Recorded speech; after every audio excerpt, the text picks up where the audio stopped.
What is going on, everybody? Ladies and gentlemen, let's welcome Doc Bruce Lippmann, aka my wrestling coach. How's it going, sir?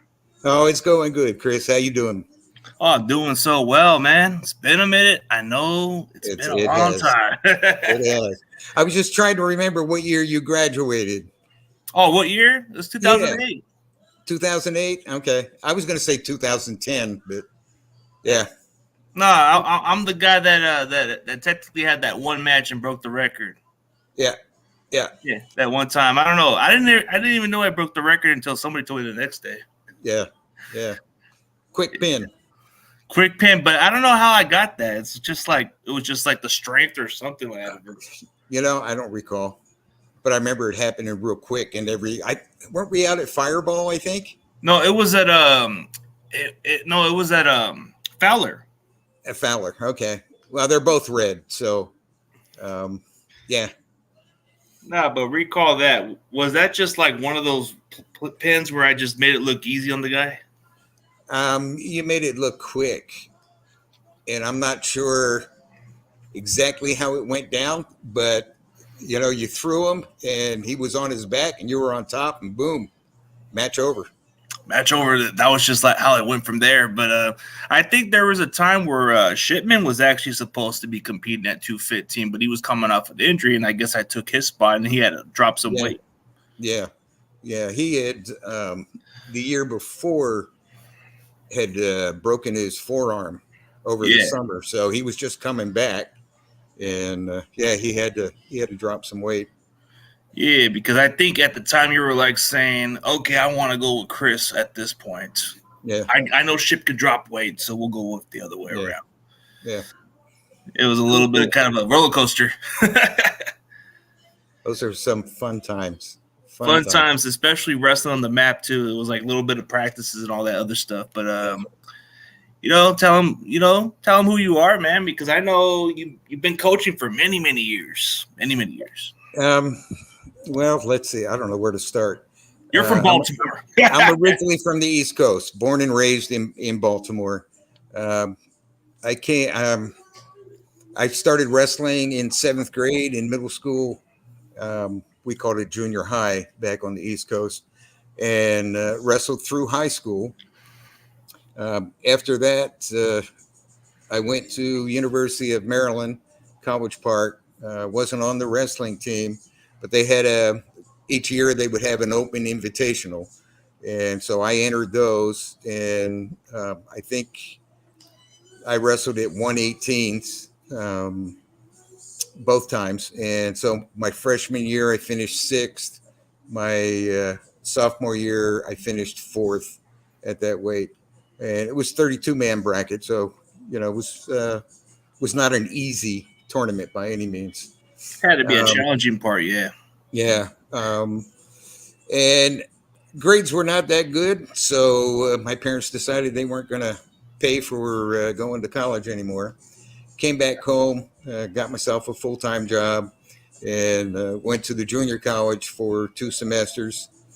And then I transferred back to another campus of University of Maryland, Baltimore County. And so that's just kind of outside of Baltimore city limits, out on the west side. I think they had maybe 1,200 students when I started there. The school that campus had started in 1966, and I ended up being in the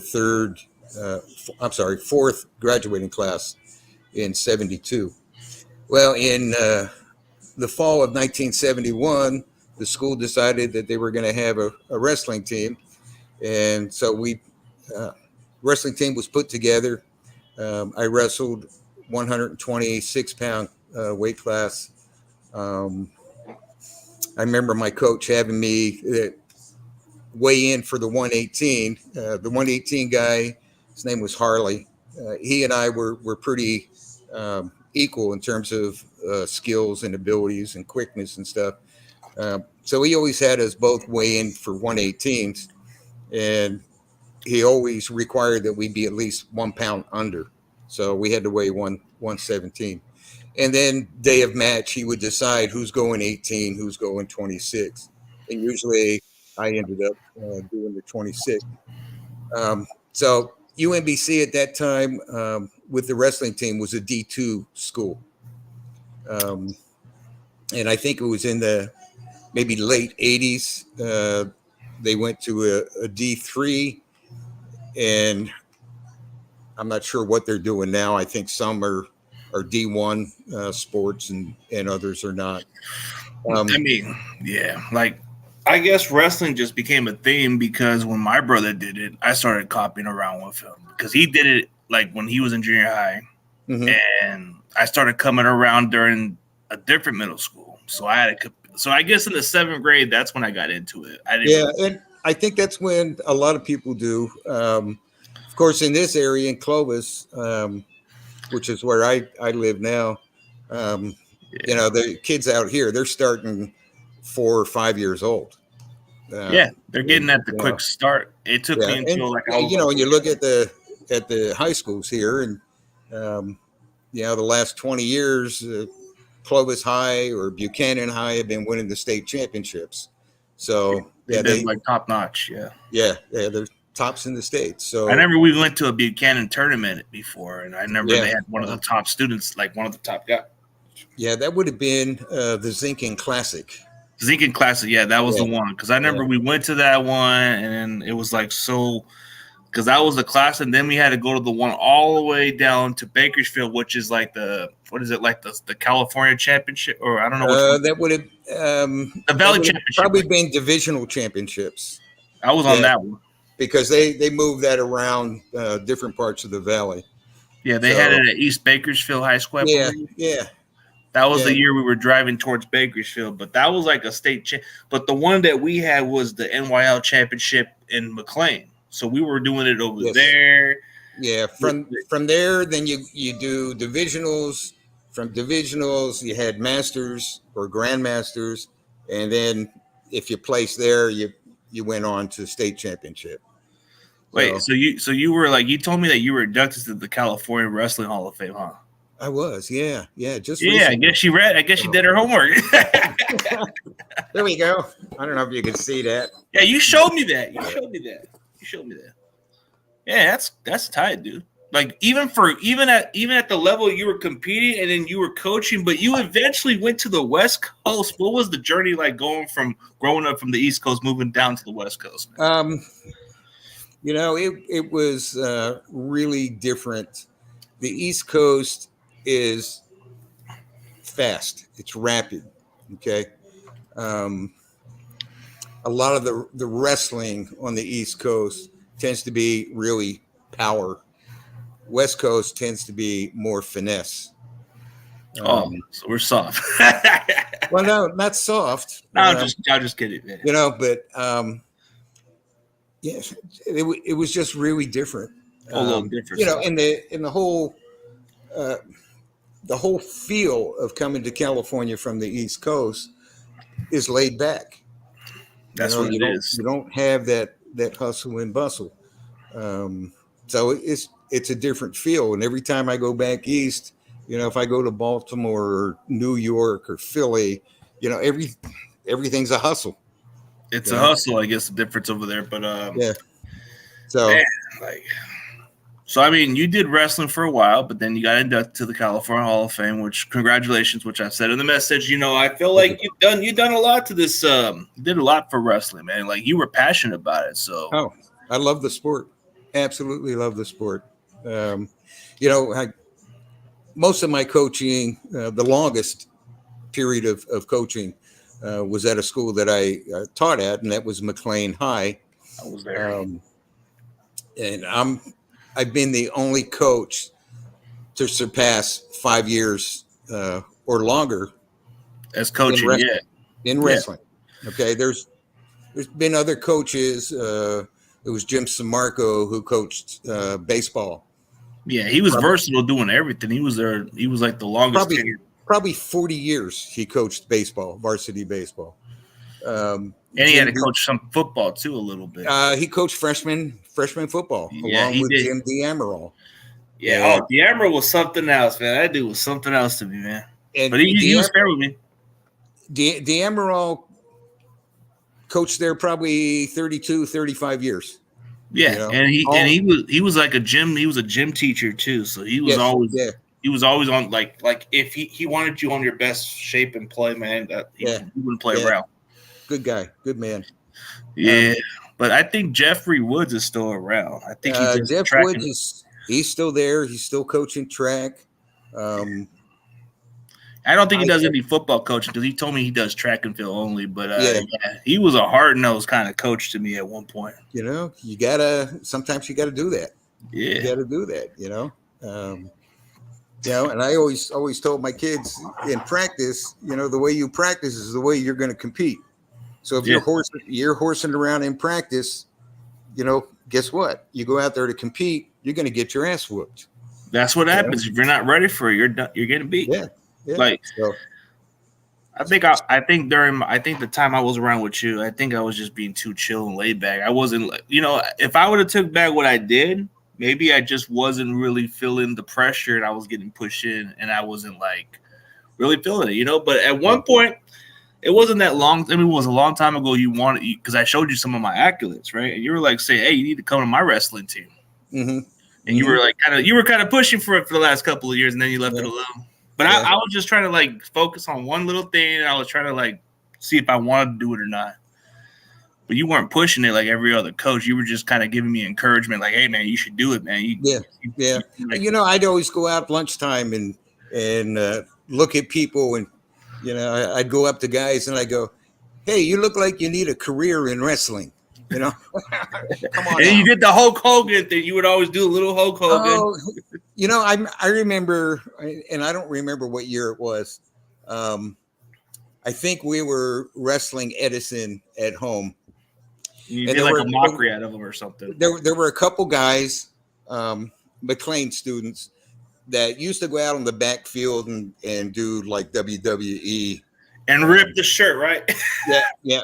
So we had that home match, and that was my blonde hair phase, blonde mustache, you know, so I could have that brother Hulk Hogan look. And I did a T-shirt with the name of our opponent, and I went out before all the varsity wrestlers came out, and ripped the shirt off and started doing the poses, you know, and the crowd went wild.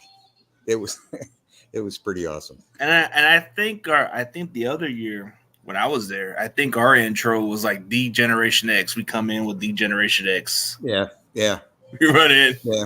We go. I remember that, and I remember one administrator talking to me afterwards. Oh. You think that was appropriate, Coach? Yeah, it was appropriate. Come on. Lighten up. No, but this is a good question, actually. What motivated you to be a coach? You know, when before I started teaching, I started teaching in '96. I was in private practice as a vocational psychologist. So coaching I did on the side was like for my boys, youth coaching, soccer, little league baseball, elementary school, football, 4th, 5th, 6th graders. And when I finally got to the point where I was teaching and I got my first contract, I went for new teacher orientation. And the principal, and I think there were 4 or 5 of us that were new teachers. And the principal says, I need a cross-country coach. Lippmann, you're the cross-country coach. Oh, okay. You're gonna have a invitational in October, so you need to start planning. I'm like, I've never done anything like that before. You know, host a meet, and so he's trying to get some coaches for some other sports that he has vacancies for, and the wrestling coaches at this particular school, I guess in the prior spring when the team was competing for divisional championships or whatever, they were out of town, spent the night, and the coaches were drinking alcohol. Oh, So they got relieved, goodbye. And they weren't teachers; they were walk-on coaches. So, school cut them loose, and so it was also. Anybody here have any wrestling experience? I went, yeah, I wrestle. Yeah, okay, you're our new head wrestling coach. so you were going from cross country to So being the wrestling coach. cross country wrestling, and I ended up JV baseball coach as well because they needed a baseball coach.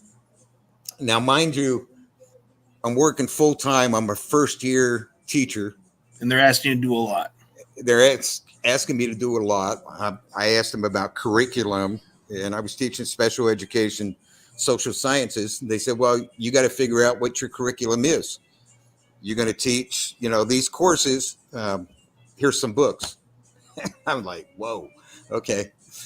And I'm still going to school 4 nights a week from like 6 to 10 in the evening. And I've got an hour commute from where I was up to Fresno.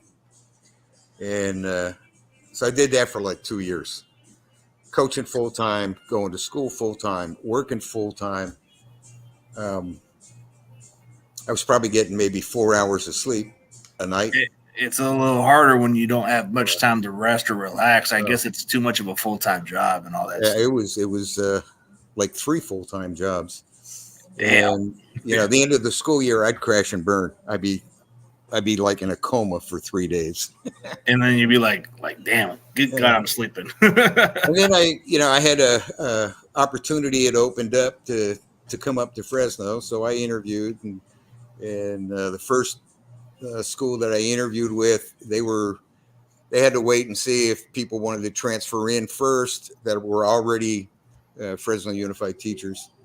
And if not, then they could take me. And the principal called me up. And he goes, man, I really wanted you here, but somebody that's already in the district wanted to come over to the school. So, but here, go over to McLean and see this guy. So I went over to McLean, and they hired me on the spot. So you've been coaching at McLean since like what year? 99 to 2017, 2018. Yeah, you were there for the longest too. Yeah, I was there pretty long. I mean, you had a long teaching and coaching career. I mean, you at least were still around building the team commodity. So I guess you were there for 18 years. Damn. Yeah. So you were like the longest tenure. Especially for wrestling. Yeah, for wrestling and cross country. Because what we got in McLean wasn't, and other coaches like football coaches, they wouldn't last nowhere near like a couple years. Well, if you look at the history of wrestling at McLean, 5 years was like the longest. Okay, yeah, longest tenure. Yeah. So the second longest tenured coach is Guillermo Villarreal. Okay, and he did 8 years at McLean.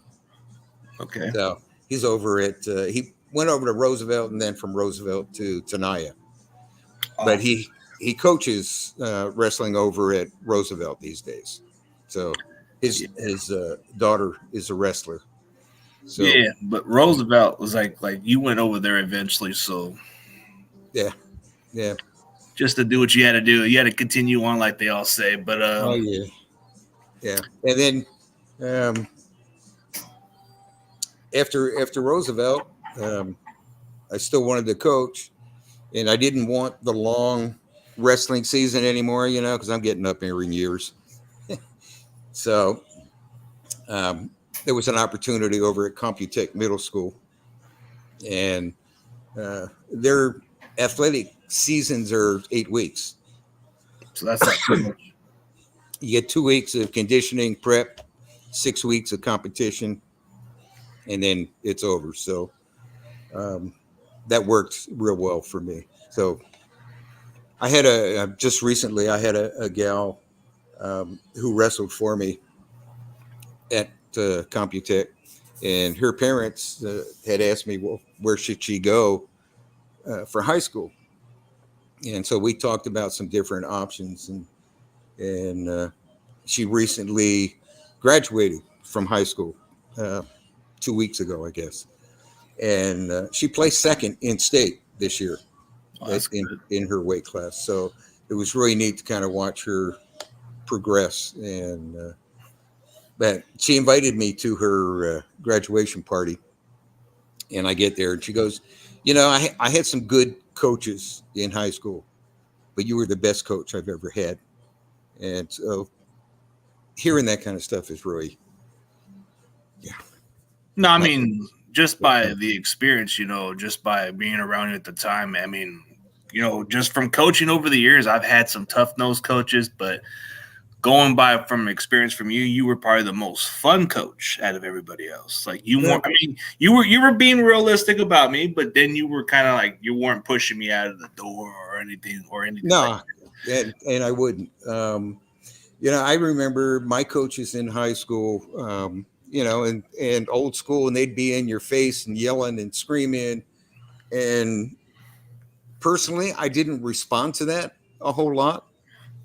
I responded better if you talked with me, not yell at me. You know, like my talk father, properly, respectfully. my father could yell at me, and so I think that influenced my. Oh, what happened? Reception. Reception issues.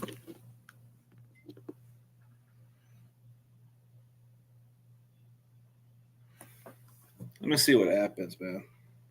I didn't push nothing. Yeah.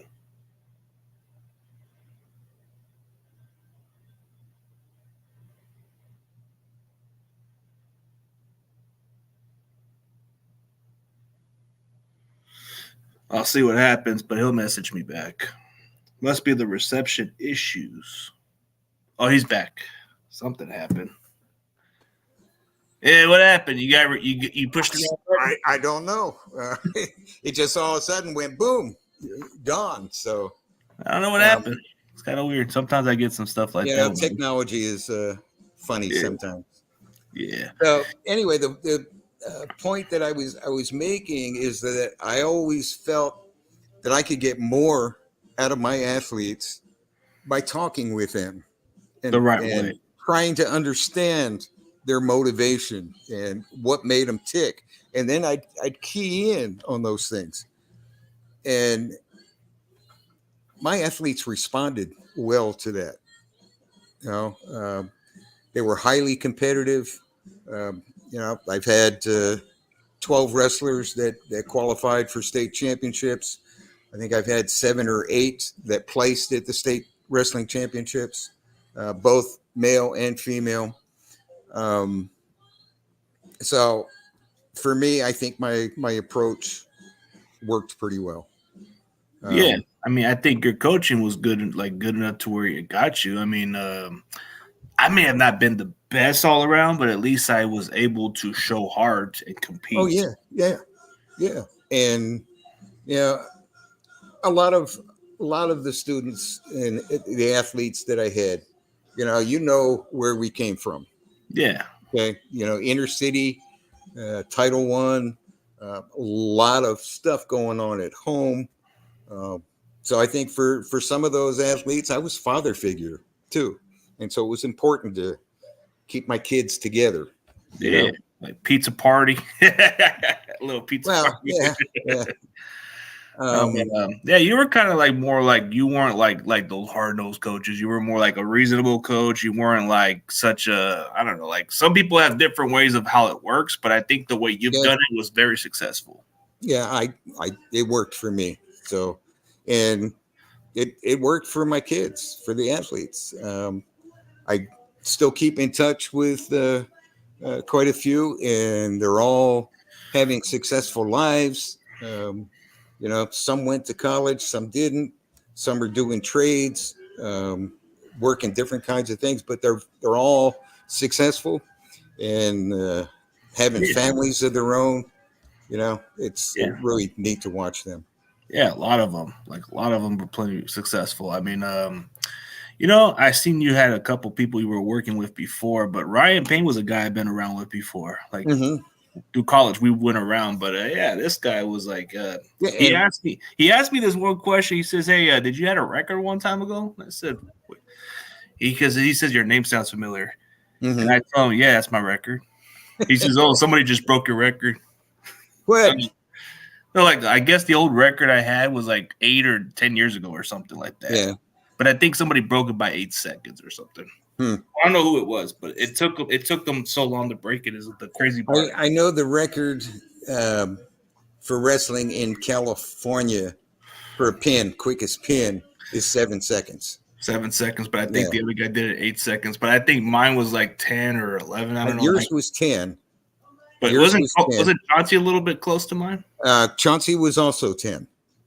So, That's the funny part. He kept pushing me because he kept. I don't know what it was about Chauncey. Once he saw me get that record, he went hard on me on that day. yeah, do it again. He was like pushing me. He was pushing me. He was pushing me constantly. He's like, "Nah, I'm not gonna allow this, man. You better." Yeah, Chauncey was the He was a first great one guy. that I coached that qualified for state championships. He was one of the best ones, but he wasn't like once he saw that record, he wasn't gonna have it with me, man. He was like, oh no, he's gonna push you to the end. You know, do it again, do it yeah, again. he competed at William Penn or some college over there. Yeah, he went to William Penn. He got a full ride scholarship to William Penn, and William Penn's in Iowa. And But he was a really good wrestler. Yeah, he was a 3-time NAIA All-American. Yeah, he was one of your guys that you coached and got success. Yeah. So he was the first wrestler from McLean to win a college scholarship. First one. And I think out of different ones, yeah, but there's quite a few different athletes from other perspective. Like, I mean, there's not a lot of McLean athletes, but I think there's the one called Hasty Jackson, who was probably the more successful one because he played for the Chicago Bears and the Dolphins. Mm-hmm. Yeah, that's the only name that comes to mind. There's a wide receiver, and I'm blocking on his name. I had his sister as a student, probably 2015, 2016. But he went and played Canadian football for about 8 years. Oh, Canadian football. Yeah. Yeah, there's quite a few dudes that I've. Okay, there was Vasey Jackson that played for the Bears, and then there's the one that's called Larry Mucker, the receiver for the Buccaneers. And then Major League Baseball or minor league was Jason Wood. Mm. Man, interesting names, but Vasey's probably the more successful one. Yeah, yeah. Now, yeah. You know, if you look back on the history of the school in the 60s, early 70s, McLean was one of the top schools in the Valley in terms of athletics. Yeah, during the early years. 72, they won a Valley championship in football.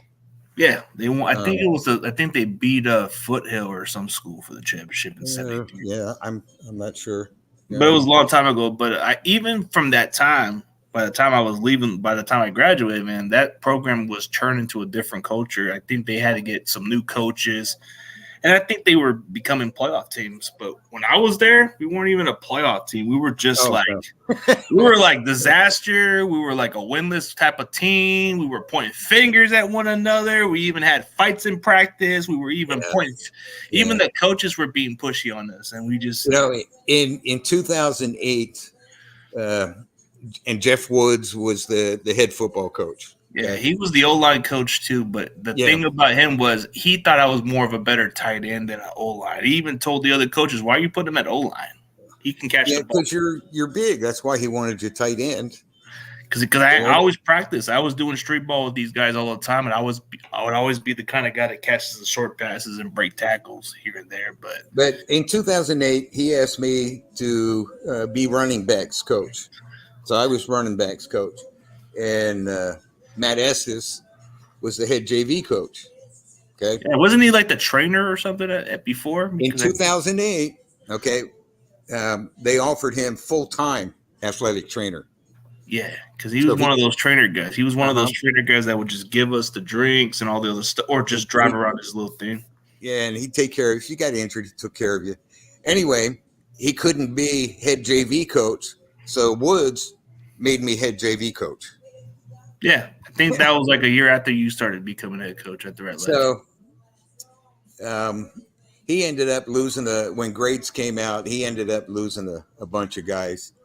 Um, we had 7 games of JV at that point, and I think we were like 3-2-1. 3, 2, and And 1. yeah, we had one tie, 3 wins, 2 losses, one tie. Um, and varsity had 1-0, no Yeah, game. that was like a winning streak that went on until after our season was over. Yeah. And it started before Jeff was ever head coach. So, And I think he eventually, Woods eventually resigned, and then they had somebody else take over. yeah, they've had a few. I don't know whatever happened to the other coach, but I heard he turned it around pretty quickly. Then he went away. Yeah, I don't know. I don't follow it much anymore. Yeah, And a couple of years ago they went to 5 divisions. yeah. So there used to be when you were there were 2 divisions, Division 1, Division 2. No, we were Division 3 In football. In football, we were Division 3, Okay. and then after the previous year, they ended up being Division 4. Okay. Well, wrestling didn't get divisions until about 4 years ago. It was always Division 1 or Division 2. Yeah, and Division 2 tended to be the rural schools. Division 1 were the city schools. Well, now they've got 5 divisions, and so McLean has won 2 division championships in wrestling. In the last couple of years, I think they won 21 and 22. I don't think they didn't do anything in 20. So, I was talking with Guillermo a couple of weeks ago, and had we had 5 or 6 divisions when we were coaching, we would have had quite a few division championships as well. So, yeah, a lot of them. Even with how Chauncey got to go to that division school, that was pretty impressive. I mean, throughout your career, you were a huge influence for everybody. Like, even from a small school, we weren't I don't think we were quite known because usually go to Edison, there's big names. Mm-hmm. I think you go to Central High, now it's starting to have some names out there. Yeah. Buchanan, they already have names. Buchanan's just pretty noticeable because I went down. Same with Clovis and Clovis High. Yeah. UFL player that was the MVP last week, Adrian Rodriguez, I think his last name is. Yeah, Adrian. Played football for where? Clovis West. But he was one of those. I mean, quite a few Clovis West guys get some opportunities. Even some of the guys who were quarterbacks were eventually Then there was the fullback who went to Clovis High, and I think Tyler Klutz. I believe. Yeah, that was it. Yeah, he was playing for Dallas for a while. Yeah, he was playing for Dallas. But there was this other kid who played at Clovis named Josh Hockett. He was there with the Niners. Yeah. He was there with the Niners for a short minute, but he was a wrestler. Wrestler. Yeah, very good one too. Yeah, both in high school and college. Yeah. Cool. There was a lot of them that were pretty successful. I think the current one right now is the one who's playing at Buchanan, but he's already getting he's already getting signed by the Eagles. The running back, Kendall Milton. I had him. Oh, okay, yeah.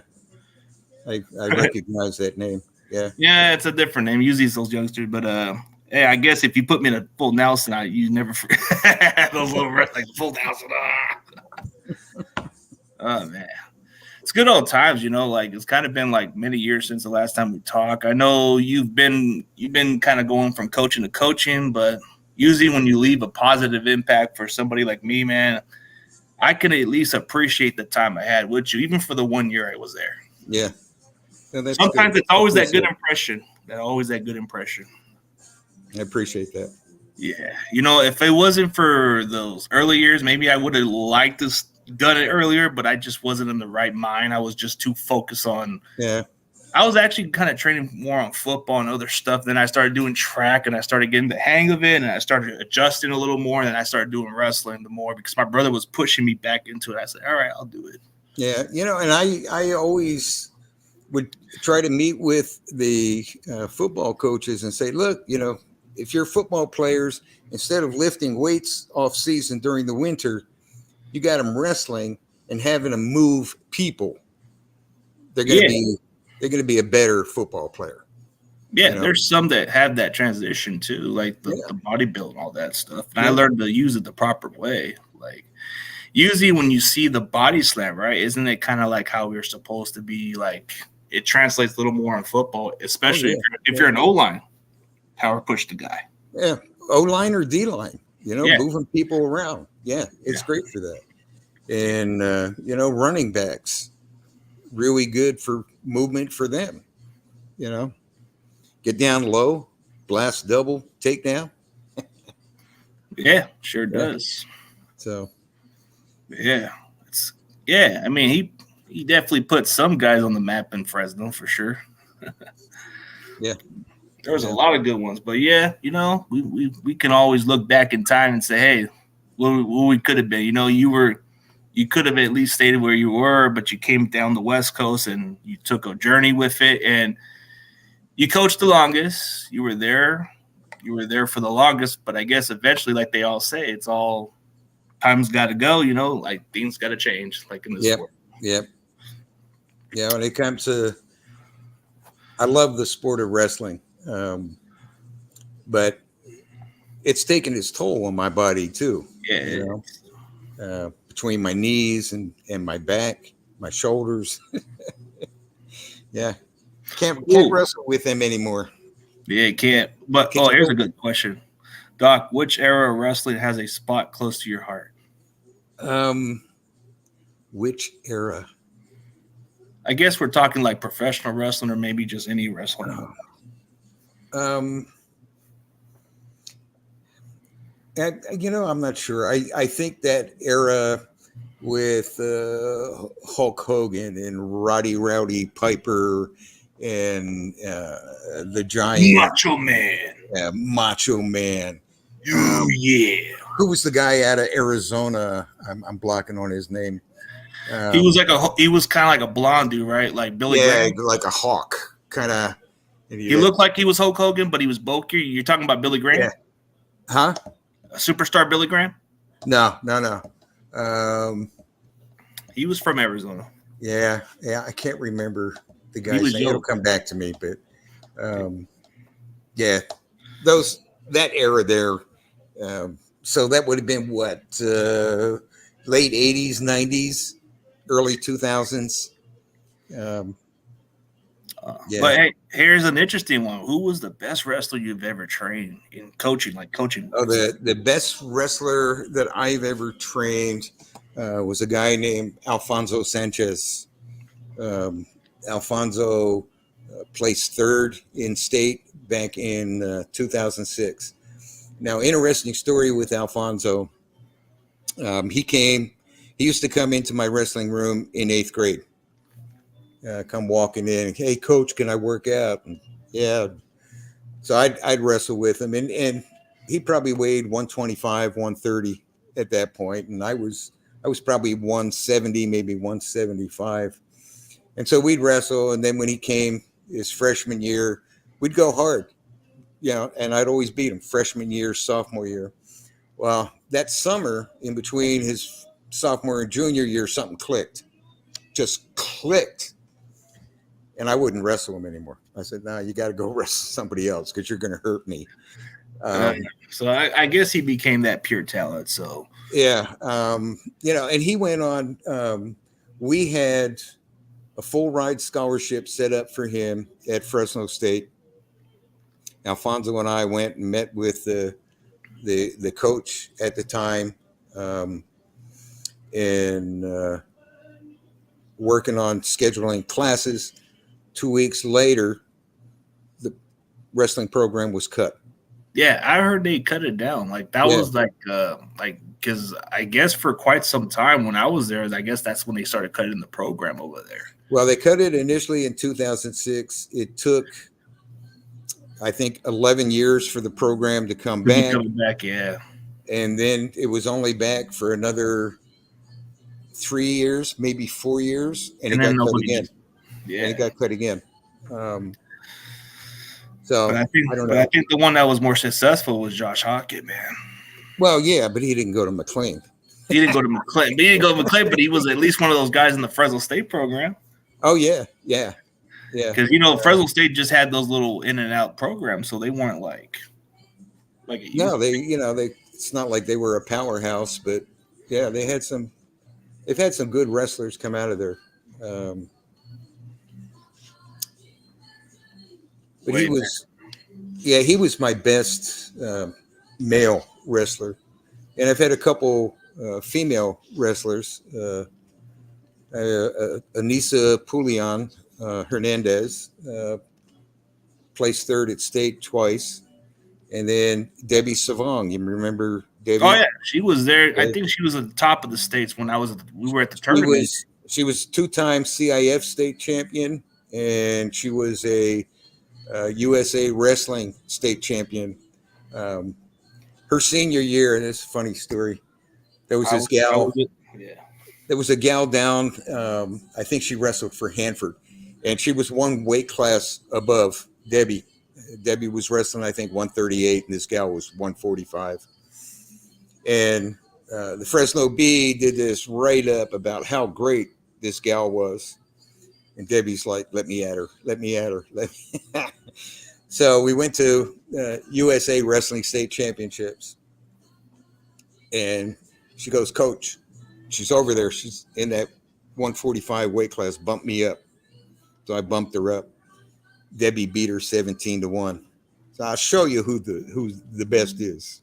So yeah, but there was no other better amateur wrestler than Kurt Angle, right? Yeah, he was. Well, from Would you go going, with Lesnar, or would you go with Lesnar? from college wrestling pro, Kurt Angle was also an Olympic gold medalist. Yeah. So yeah, There was another guy who competed exactly the similar situation, but his name was Dan. He was another Olympian, but he was named after Dan. He was like from Oklahoma. He competed at the University of Oklahoma, but he went. Oh, Dan Hodge. Danny Hodge. Oh, okay. Danny Hodge. That was way earlier though. Yeah, way earlier. Then they had the Briscoes, like one of the Briscoe guys. Yeah. But there's some guys with amateur wrestling that you look at in today's WWE. I don't know if you watch it, but Chad Gable is a perfect example of an amateur wrestler. Then there's there's like Shelton Benjamin, who was the one at the University of Minnesota. I mean, you can go on with these amateur guys, right? Yeah, there were two brothers that were really big, Steiner brothers. Steiners, yeah, they were something. Okay, they were both collegiate wrestlers from Michigan, right? They were from Michigan. Yes, yeah. So yeah, the professional wrestling I don't watch too much anymore. Kind of lost interest. My kids grew up and moved out and on their own, so my wife doesn't watch it. I guess it's just not in your interest, but amateur wrestling is something you'll probably watch every now and then. So it's good stuff. It's entertaining. Yeah, it is. But yeah, here's one thing. I guess one more question, and we can end it on a good note. But let's see, Doc, how grueling is your workout regimen? And when you wake up, what is your first exercise? My first exercise when I wake up is 10-ounce arm curls. A cup of coffee. So that's my first exercise. And I can do it with either hand. I walk several miles every morning. So that's the first thing that I do. Our workouts were pretty tough. And I used to limit them to like a max of an hour and a half. And we would do a lot of conditioning. We would work a lot of fundamental wrestling moves. And then we would be doing some more conditioning to end practice. We'd be doing sprints, carrying people. The bear crawl is the one I hated the most, but it was something that you had to be more like power wise and all Yeah. that. And what did we do? Our very last thing that we did, conditioning thing that we did, I'd have you guys lined up facing each other, 2 columns facing each other, Facing each other, and you guys would start running in place, burning in tapping your place. feet slowly, then pounding your feet, um, bust out. You know, And there was different finishes we had to do. Like even the one where we had to do the one finish in practice where, you know, like if we survived the next round, we would have to be the top or the bottom area. oh yeah, king of the mat. Yeah, keeping the mat. those were good too. And then, you know, particularly day before match, getting everybody's head right, you know, and getting us all together. But I found that if I went beyond an hour and a half, that people just couldn't maintain concentration. Yeah.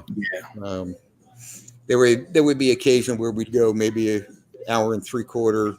Rare occasions going 2 hours, but to keep people working at that level, that intensity level for 2 hours is really tough. So yeah. Gets pretty grueling, especially the most grueling workout I got to do is go from, you know, if I had to choose a challenging most grueling workout for me, it's like going from a full distance, like walking all the way from a different.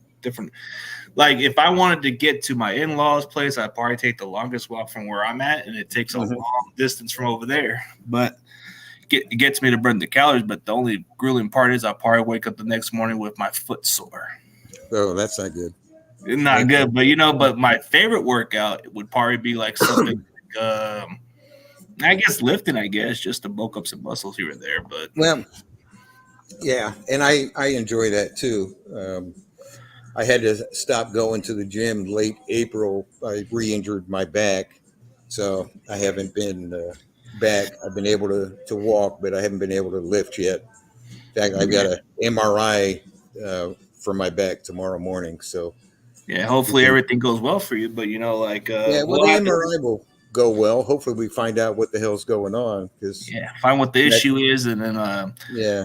Hey, I'm getting that sciatic pain going down both legs. So yeah, well, pretty soon we'll start catching up sometime soon. Maybe we'll do like some kind of reunion or something. Maybe we'll get some other people come around or something. Yeah. I know Coach Cepeda was a funny guy. He was a funny guy. Yeah, and I still stay in touch with Joe. He was like a goofy guy. He was always kind of like telling him to do some funny. yeah, and he's a wrestling official now. He is. No, I've seen some, but he was always like that Clash Joker, for us. Like that. He was a chill dude, but he wouldn't play around. and he's a hustler. He's a hustler. Yeah. Great guy though, man. I love him to death. He was a good dude. But he was not. He was somebody who can class clown around with you a little bit, but then he would be dead serious. Like nah. Yeah. Cool. But it's good times. But I guess we did what we had to do, man. But we'll definitely catch up sometime. And for everybody, sounds good, Chris. Sounds good, man. Hopefully we catch up soon. You have a great day, buddy. You too.